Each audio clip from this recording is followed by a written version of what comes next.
Ladies and gentlemen, welcome to the final hour, hour 3 of the Artie Lange Show. To talk some baseball, here is a guy that's been a guest on the show since the beginning. We love him. Going to talk some baseball. We almost had our first perfect game, our first no of the young 2013 season tonight. We're going to get his thoughts on that, some other stuff. The great Mike Ferrin. Mike, what's up?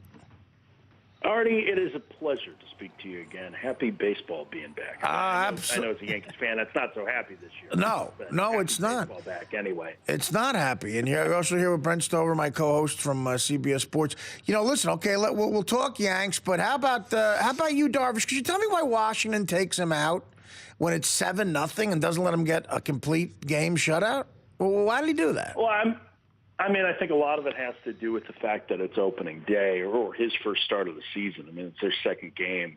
You know, I think if it were July, it would probably be different. But at that point, he had gone a lot longer than they had intended today. I think his last start in spring, he was around 85 or 90 pitches. So you figure you might want to get to about 100 in this one. He was at 111. You know, they were going to let him go for kind of the personal glory. But, you know, if you take him out there, it's a blowout anyway. If it were a 1-0 game, I wonder if he would have stuck with him, you know, facing the top of the order again, if he may have kept him in there, because he really threw the ball so well tonight. But, you know, I think that the personal gain only goes so far. It becomes one of those things, you know, it's the second game of the year. It's a long season, and they have goals of making it to the playoffs. So why try and, you know, waste it in case he does get into trouble and all of a sudden you run the pitch count up to like 120? You know, this was probably more of a safe play in that regard. How good is Yu Darvish? Is he the real thing? Is he a 20-game winner? Oh, he's legit. I mean, I think, you know, we knew talent-wise last year that there was a possibility that he was going to be very, very good. And I think, you know, you saw it in fits and starts kind of over the first half of the season, but the last month and a half, he really put it together. He stopped walking guys. He was still striking them out. He got to trust his fastball more, which is, I mean, he throws 94, 95, 96. You know, he moves it around. He's got such great movement. He started to throw it where he wanted it much more, command the fastball better. And I think that really made a big difference for him. And, yeah, I think he's legit. I think he's a legitimate Cy Young candidate, and I think, you know, this was his first major league start without a walk, and I think he's going to have many, many more as this goes along. He is really, really good. He's got to be. By the end of the season, we'll look at him as one of the best 3 or 4 pitchers in baseball. A real deal. Yeah, speaking, Mike, of good pitching, we saw the Dodgers and what Kershaw did yesterday, but in the loss, Matt Cain was pretty dang good as well, and now Madison Bumgarner, 6 innings of one-hit ball tonight. Is this the Giants' thing to lose again, at least coming out of the National League? I don't know about out of the National League. I think in the West it is. I still had some questions about the Dodgers. You know, Ryu made his debut tonight, and he was crude but effective, let's say. I mean, he gave up 9 hits, I think, while he was in there. He ends up getting tagged with all 3 runs. It wasn't a great performance, but it certainly wasn't terrible. But there's some health issues in the Dodgers rotation.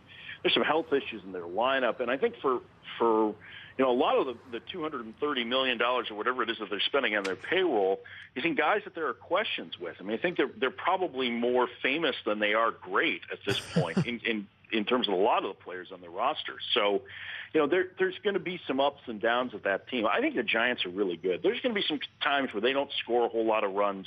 They certainly aren't going to have a ton of power. I'm concerned about Pablo Sandoval's elbow. Pitching-wise, the rotation's really good, and I think they have the best tactician in the game as a manager in Bruce Bochy. The guy really knows how to deploy his bullpen, I think, for the most part. And I think he proved that, you know, in the 2 World Series seasons that they had, the way he managed in the postseason showed an awful lot about how good he is at finding matchups. Mike, are the Yankees going to win 80 games this year? It's going to be close. Here's the thing, Artie, is that before the injuries to the hitters, I was actually one of the few people who was still on the Yankee bandwagon for this year because I just really like their rotation. You know, if those guys stay healthy, that's a pretty good group of starters. Definitely. And their bullpen is really good. You know, their bullpen's good enough that they let David Ardsma go the other day. And, you know, Ardsma's been doing an all-star game as a closer. And he's coming off injury, but that shows how deep they are pitching-wise. But the problem is that, you saw the lineup. But when was the last time you remember a Yankee lineup like that? Even in the bad days in the 80s, or in the early 90s. You remember a lineup on opening day that looked like that one? No. Today? You're right, yeah. I mean, no, definitely not. Granderson, yeah. I mean, Granderson coming back, I think it's going to be fine. I mean, he's coming off the broken arm in the middle of May. I don't think that's going to have a big impact on him. Teixeira's the one to really circle because those wrist injuries can affect power guys for a lot longer, and it can sap some of that. I'm really curious to see how he comes back from that. If they come back and they're healthy and Jeter can still play 140 games, then I think maybe, they can win 80 games because I don't think that there's anybody that's, unbeatable in that division. They all have flaws, and I actually think it's going to be a really fun race because I almost feel like it's like, the old term paper grading style. You just throw the papers down the stairs and whatever lands at the bottom gets the A. You might as well do that with the 5 teams in the American League East. Toronto then could win this thing, right? Or Baltimore, Tampa. One of those 3 could easily do this thing. Yeah, I totally agree, Brent. I think Toronto is really intriguing. And I think he didn't pitch great tonight. But Josh Johnson, and for all the injury concerns about him, he's thrown 180 innings 3 of the last 4 years. He's a really good pitcher, and he had a really good spring, not just numbers-wise, but from what the scouts were talking about and the way he was throwing the ball. I think that's encouraging for them. Baltimore's kind of a wild card in this. I mean, statistically, they shouldn't have been where they were last year making the playoffs. But I think there's some talent there, and I think there's some real young talent that's still growing. Tampa's not going to score a lot of runs, but their pitching is really good. And heck, even the Red Sox are different. Their starting pitching should be pretty good. The longer Ortiz is out, the more concerned I am about them because that takes out a huge bat in the middle of that lineup. And I'm not sure that they have a ton of offensive depth behind it. They've got some question marks even with the guys that they brought in, and I don't think that they really know what Ellsbury is, if he's a power hitter or just a leadoff guy. So I think any of those 5 teams could end up winning the East, but I think Toronto's got as good a chance as anybody. That's who I picked to win that division. Are you against the World Baseball Classic? Are you a guy who's against major leaguers participating in that? Because I don't love it. I've kind of grown to like it more, and the thing I go back to is, isn't it a lot better than watching a spring training game in March? Yeah, it is, but no, you're right. It is, but it's a little too full speed for me when you're not actually playing for the organization that's paying you. I don't know. Well, yeah, and I certainly think that that's a strong argument for it. I think it's kind of one of those things that, it's designed to help the greater good, right? You're trying to grow the game internationally. You're trying to showcase the game internationally, and so, it does that. But I think too, the teams are being protected some by the insurance costs.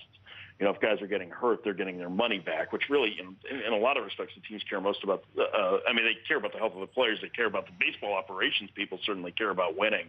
The owners care about making sure that they get a return on their investment, which isn't wrong. That's just business. But I certainly see that point. But at the same time, if you're not going to use the major leaguers, then what's the point of having the event at all? No, that's true. They've got a baseball World Cup. Nobody cares about that. What makes it unique is that it's the pros from all of these countries. And I think that's part of what makes it fun. And I thought the games were really entertaining this year. And I think it's there was more buzz certainly than there had been in the first 2. I don't think it's ever going to replace the Major League season. I think, by the All-Star break, you probably forget that the Dominican Republic won, and you may not even remember, when we play it again in 4 years. But for what it was for those couple of weeks, they were fun games, and there was certainly, there was a level of intensity to baseball in March that you don't normally see. And that makes it special and different, I think. Well, there was more buzz, I think, because of this 24-hour sports cycle. Every year just gets more and more intense, and they need something desperately to cover. And, why not? That's why I think people saw more and more of it. I don't know. You're right. It's only every 4 years, but I just don't love it. I think it's a great point, though. I do think it is a creature of the 24-hour sports cycle, too.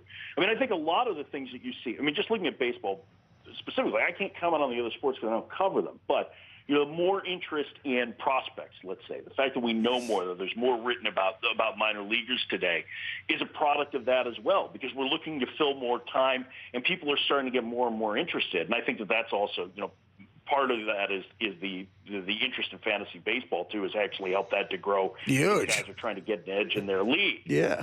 But I do think that a lot of those things are important for it. But I don't necessarily think that that's bad either. At least in that sense, it's a lot better to be talking about those events.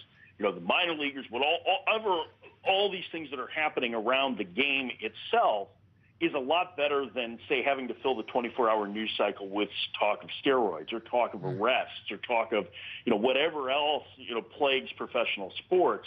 If you've got something positive that's happening and it happens at a time when there's not, any other type of controversy that's going on, it's better than watching the Rutgers coach, beat up basketball players and throw stuff at them. Well, I would definitely argue that point. Also, to me, I'd rather see footage of a defensive back in Miami getting arrested for a DUI than the Dominican Republic beating Puerto Rico. Brent, anything else? Mike, well, it was Artie and I started the show talking about, the Houston Astros move now to the American League, which subsequently sets up an interleague series virtually every day. Do you like that? Are you a fan of this here, Mike? Well, I mean, I think it's interesting that, Cincinnati has always been the traditional opening day, and so, of course, they got the first interleague series then, right, against the Angels for the opener. Am I a fan of it? No, I'm not a big fan of interleague play. I'm kind of a traditionalist in that standpoint. Is there anything I can do about it? No. I mean, it's here to stay. I think balancing the leagues, when you're at 30 teams was important in a sense that, at least from a numbers standpoint, it gives everybody a fair shot at the playoff berths, especially when you're expanding from 4 to 5. So, I mean, I understand the necessity of it. It's one of those things where it's like, geez, I could be really ticked off about it, but nobody cares what I think, and I don't think that there's any way that it's ever going to change. So it's just kind of one of those things that we have to begrudgingly accept. It's a little bit like the people who stand out who don't want any replay. Replay's coming, and it's going to be significant, and it's going to have a positive impact on the game. And then those who are mad about it can scream about it for another year, but once it's implemented, it's not going away. They're not going to pull an NFL and then pull it off the table and wait for 10 years to bring it back. So, it's you scream and yell until it changes, and then at that point, you're kind of resigned to your fate. I mean, it's kind of like being a voter in America. You're right. Interesting point. Listen, I'm going to leave you with this question a little bit off the grid. If you watch TMZ tonight, like I did, you'll know this for a fact. Magic Johnson, part owner of the Dodgers, has a son who is as gay as Liberace. Mike, your thoughts? I did not know that. I had not watched TMZ tonight, but I mean, as long as he loves him like any father would love any son, regardless of his choices, I think that would make everybody very happy in this day and age. Is that the right answer? Thank you. Mike B.S. Ferrin. And if people want to know what Mike Ferrin looks like, he looks like a white version of Magic's son. No kidding. Yeah, that's what Mike looks like. With the pocketbook? Yeah. Now, I don't know if you saw this on TMZ. I have much better hair, though. I don't know if you saw this on TMZ. Magic has a son who is as gay as gay gets. I mean, holding a pocketbook, like high heels, walking down the streets of L.A. And listen, anything goes out there, right, Mike? I mean, listen, here's the thing is that, I may carry around the pocketbook, but I really kind of have weak ankles. I can't do the heels. I really prefer them. Well, listen, I think we're all grateful for that. Mike, you're always legs. It's really tough. You're always the best, brother. Thanks for joining us, and we'll talk to you again, all right? A pleasure, guys. Take it easy.